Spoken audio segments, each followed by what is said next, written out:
Well, as Attorney General, I've traveled Eastern Kentucky a lot, and I've literally had mothers crying on my shoulders because they've lost their daughter's to OxyContin. It's an issue that I get, and as Attorney General, I created the state's first prescription pill task force.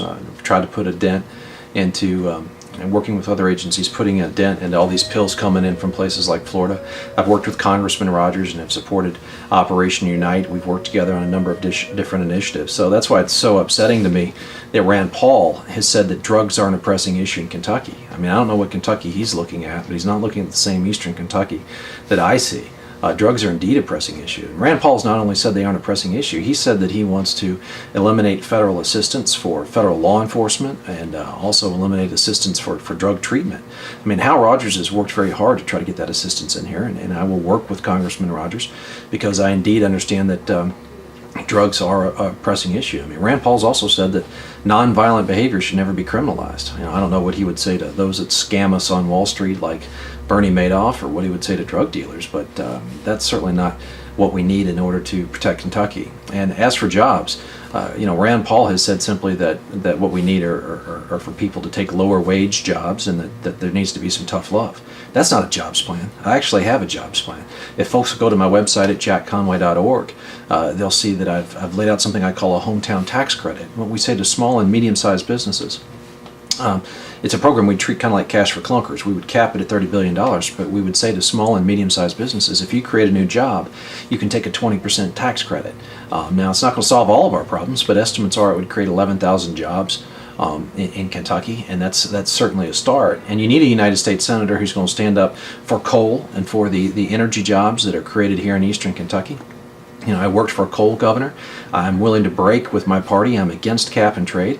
And Rand Paul has said that coal is the least desirable form of energy. You know, that's just wrong. We have to support Kentucky coal and support it into the future. Coal's important. It's not just the coal mining jobs. It's the trucking jobs. It's the fuel jobs. It's all the industries that support coal.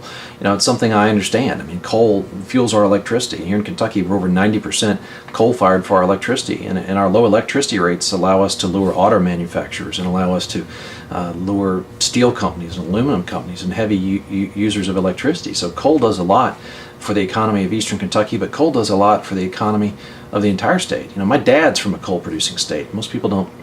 County. Most people don't know that about me. My dad grew up on a farm in Union County in Western Kentucky, where I've had friends and relatives, mining Western Kentucky coal. I understand how important Kentucky coal is, and Rand Paul has called it the least favorable form of energy. And not only that, he wouldn't stand up for the miners. He says we need to eliminate federal mine safety laws and take us back to a system we had before 1936. Well, in the 1930s, we were losing 1,500 miners a year in this country. So Rand Paul seems to want to take us backward when I want to take the state forward. Well, let me say, in Magoffin, you have some tremendous resources here. It's such a pretty part of the state.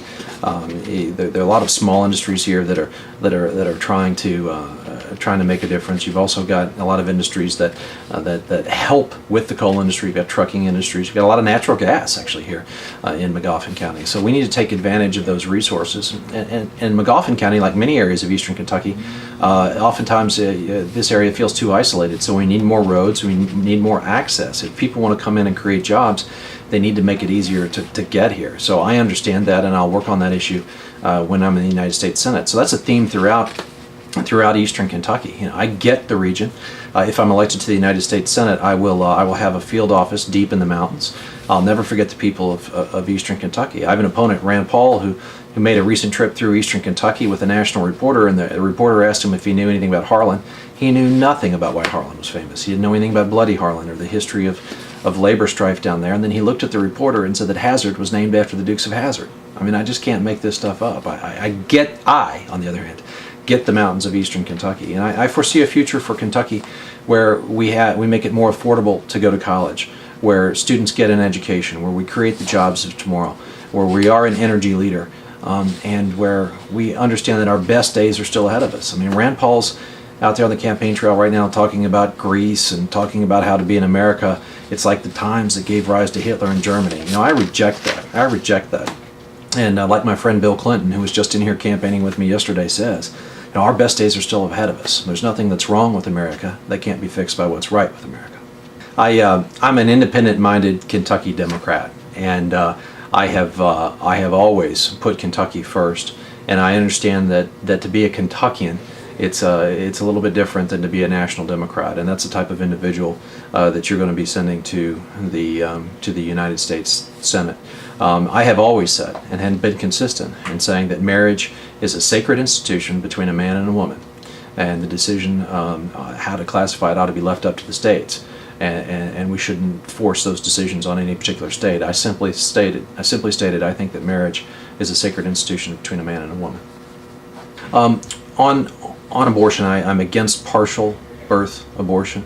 I can support reasonable restrictions on abortion, such as waiting periods and parental notification.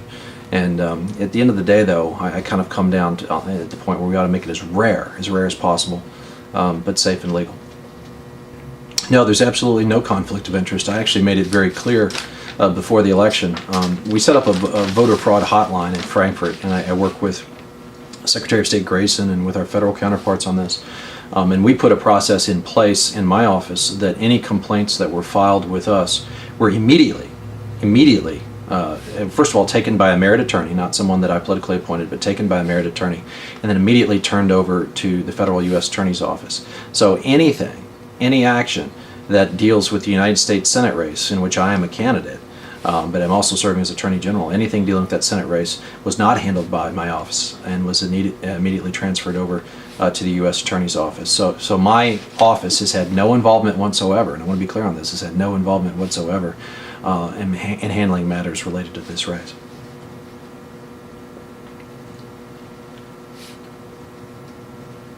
And I did that for a specific reason. I want to add, I did that for a very specific reason because I saw beforehand that I didn't want people to ever question this. And we had a press conference about it, and I told all the reporters gathered in Frankfurt that day how I was going to handle any allegations of voter fraud or voter irregularities regarding the U.S. Senate race. And so I laid it out even before the primary election how it was going to be handled. And I think just about everyone who heard me that day was very comfortable with the process.